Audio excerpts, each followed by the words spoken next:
Mr. Secretary, for our audience, just to explain, this Red Sea area is a really important transit point for global shipping. The Houthis out of Yemen have been disrupting transit there for some time. President Trump cited these concerns when he announced the strikes. I'm wondering, how long will this campaign last, and will it involve ground forces?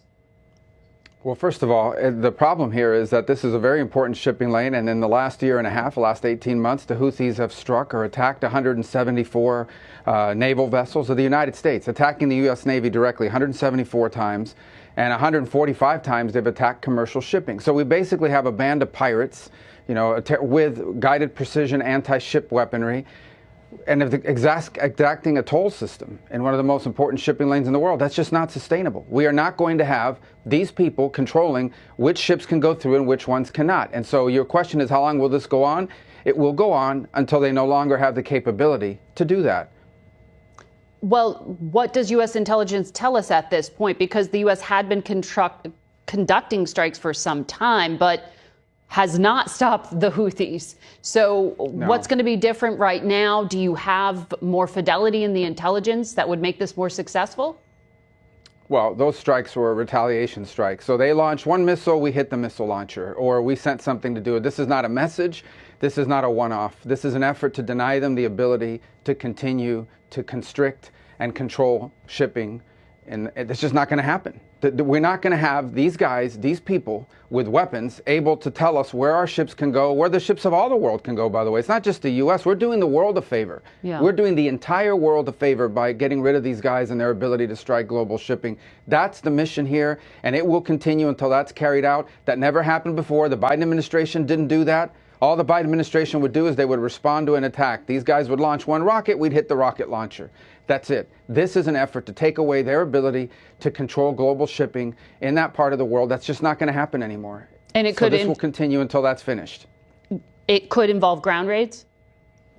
Well, those are military decisions to be made, but I've heard no talk of ground raids. I don't think there's a necessity for it right now. I can tell you that as of last night, some of the key people involved in those missile launches are no longer with us. And I can tell you that some of the facilities that they used are no longer existing. And that will continue. Look, it's bottom line, easy way to understand it, okay? These guys are able to control what ships can go through there. They've attacked the U.S. Navy 174 times. Yeah. They've attacked the United States Navy. We're not going to have people sitting around with the missiles attacking the U.S. Navy. It's not going to happen, not under President Trump. The president also referenced Iran in his statement. Iran provides some support for the Houthis, as you know. Put this in context for me, because U.S. intelligence has been suggesting for some time that Israel has the desire and intent to conduct an attack on Iran's developing nuclear program in the coming months. President Trump has extended an offer for negotiations. Have you heard anything back from Iran? Is this strike in Yemen a signal to Iran? This strike in Yemen is about their ability, the ability of the Houthis to strike global shipping and attack the U.S. Navy, and their willingness to do it. 174 times against the U.S. Navy, 145 sometimes against global shipping. That's what the strike is about. What we can't ignore, and the reason why the president mentioned Iran, is because the Iranians have supported the Houthis. They've provided them intelligence. They've provided them guidance. They've provided them weaponry. I mean, there's no way the Houthis, the Houthis would have the ability to do this kind of thing unless they had support from Iran. And so this was a message to Iran. Don't keep supporting them, because then you will also be responsible for what they are doing in attacking Navy ships, in attacking global shipping. They also get support from Russia, potentially, which you leverage sanctions in regard to. But I want to ask you about tariffs, because you were just in Canada this past week. China is Canada's second biggest export market, Mexico's third. In this ongoing trade back and forth the U.S. is having, isn't there a risk that China will ultimately be the winner? If it's too costly to deal with the United States, won't they benefit? Well, actually, China and Canada are involved in a mini trade war right now. In fact, the Chinese have imposed a bunch of tariffs, reciprocal or retaliatory tariffs on Canada after Canada imposed tariffs on them. So here's the way everyone needs to understand this, okay? The president rightfully believes that the balance of global trade is completely off kilter. For 30 or 40 years, we have allowed countries to treat us unfairly in global trade, much of it during the Cold War because we wanted them to be rich and prosperous because they were our allies in the Cold War. But now that has to change. You look at the European Union. The European Union's economy is about the same size as ours. It's not a low-wage economy. It's very comparable to ours in terms of its composition and so forth. Why do they have a trade surplus with us? So what the president is saying is two things. Number one, there are critical industries like aluminum, like steel, like semiconductors, like automobile manufacturing that he rightfully believes, President Trump rightfully believes the U.S. needs to have a domestic capability. And the way you protect those industries and build that capability is by ensuring that there's economic incentives to produce in the United States. The second is global, and that is we are going to put tariffs on countries reciprocal to what they impose on us. And so this is a global. It's not against Canada. It's not against Mexico. It's not against the EU. It's everybody. And then from that new baseline of fairness and reciprocity, we will engage potentially in bilateral negotiations with countries around the world on new trade arrangements that make sense for both sides. Fairness. But right now it's not fair. We're going to reset the baseline, and then we can enter into these bilateral agreements potentially with countries so that our trade is fair. What's not going to continue is, of course, these countries. So this is all just about leverage to get bilateral, not North American free trade deals renegotiation. No, it's not leverage. It's fairness. It's resetting baseline fairness, and then from there we can work on deals and so forth because they'll have products we don't make, we have products they don't make. That's where trade works the best. It has to be free, but it has to be fair. And right now it's only free on one side, and it's not fair for the other side. Well, it's an unsustainable position. The ad hoc nature of these policy announcements and pullbacks are causing concern in the marketplace, as we saw this past week. So I heard you describe what seemed like a strategy to get to negotiations on a bilateral front. You also seem to you say this was national security minded, but then we also see comments by the president of like 200% tariffs on champagne. That's not a critical industry for the United States. That seems more emotional. No, that's called retaliation. That's what happens in these trade exchanges. They're going to increase tariffs on. They already have high tariffs. They're going to add more to their tariffs. Fine. Then we'll have to find something to. I mean, you tell me. I mean, Canada's going after whiskey and orange juice and in retaliation. Yeah, exactly. So that sounds pretty petty to me as well. So what's the difference? The point is, I get it. I understand why these countries don't like it, because the status quo of trade is good for them. It benefits them. They like the status quo. We don't like the status quo. We are going to set a new status quo, and then we can negotiate something, if they want to, that is fair for both sides. But what we have now cannot continue. We have deindustrialized this country. Okay, deindustrialized the United States of America. There are things we can no longer make, and we have to be able to make in order to be safe as a country and in order to have jobs.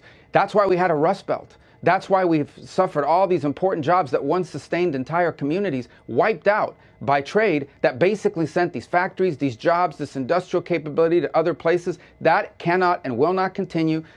President Trump, this is no mystery. He's been talking about this since the 1980s, actually, even before he was a political figure. This is going to happen, and it's going to happen now. I want to ask you about Russia. You said Envoy Steve Witkoff's meeting with Vladimir Putin that happened last week would answer the fundamental question of whether we're moving towards a ceasefire or whether Putin is using a delay tactic.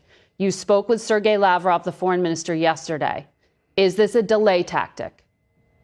Well, I think that was a promising meeting. As I've said repeatedly, we're not going to negotiate this in the public. Hopefully we'll have something to announce at some point fairly soon. I can't guarantee that, but I certainly think the meeting was promising. The exchange was promising. I don't take away from Steve's meeting, from Ambassador Witkoff's meeting, negativity. There are some challenges. This is a complex 3-year war that's been ongoing along a very long military front with a lot of complexity to it. So no one's claiming that it's easy, but I want everyone to understand here's the plan. Plan A is get the shooting to stop so that we can move to Plan B, phase 2, which is have everybody at a table, maybe not, maybe with some shuttle diplomacy, to figure out a way to permanently end this war in a way that's enduring and it respects everybody's needs and so forth. No one is saying that that second part is easy, but we can't get even to that second part until we get past the first part. It's hard to negotiate an enduring end to a war as long as they're shooting at each other. And so the president wants a ceasefire. That's what we're working on. Assuming we can get that done, and that won't be easy in and of itself, we move to the second phase, which is negotiating something more enduring and permanent. That will be hard. It will involve a lot of hard work, concessions from both sides, but it has to happen. This war cannot continue. The president has been clear about that, and he's doing everything he can to bring it to an end. Okay.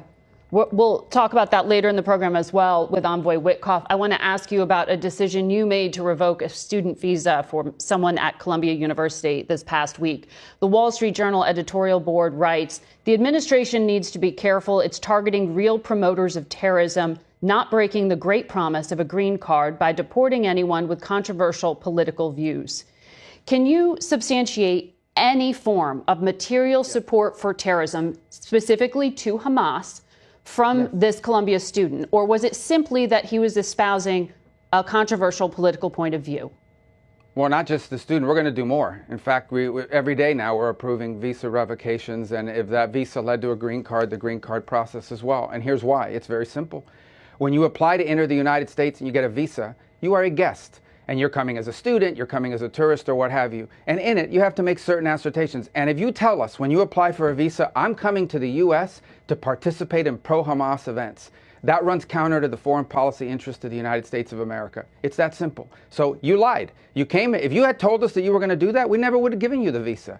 Now you're here. Now you do it. So you lied to us. You're out. It's that simple. But it's is there any evidence of a link to terrorism, or is it just his point of view? Yeah, they take over. I mean, you should watch the news. These guys take over entire buildings. They vandalize colleges. Intensely. They shut down colleges. I'm asking about the specific justification for the revocation of his visa.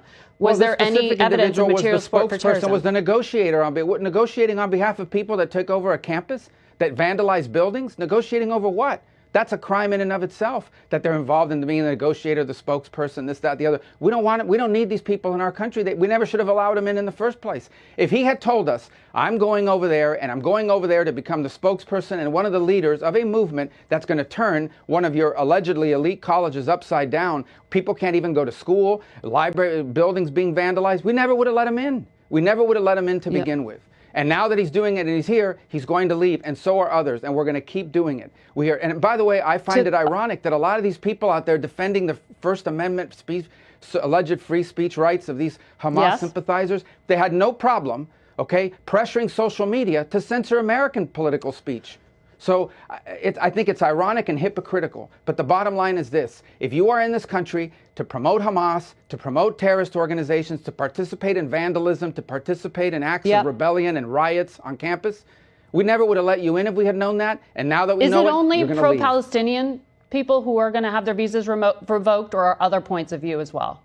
No, I think anybody who's here in favor. Look, we want to get rid of Tren de Aragua gang members. They're terrorists too. The president designated them, asked me to designate, and I did, as a terrorist organization. We want to get rid of them as well. We don't want terrorists in America. I don't know how hard that is to understand. We don't want people in our country that are going to be committing crimes and undermining our national security or the public safety. It's that simple. Especially people that are here as guests. That is what a visa is. I don't know where we've gotten it in our head that a visa is some sort of birthright. It is not. It is a visitor into our country. And if you violate the terms of your visitation, you are going to leave.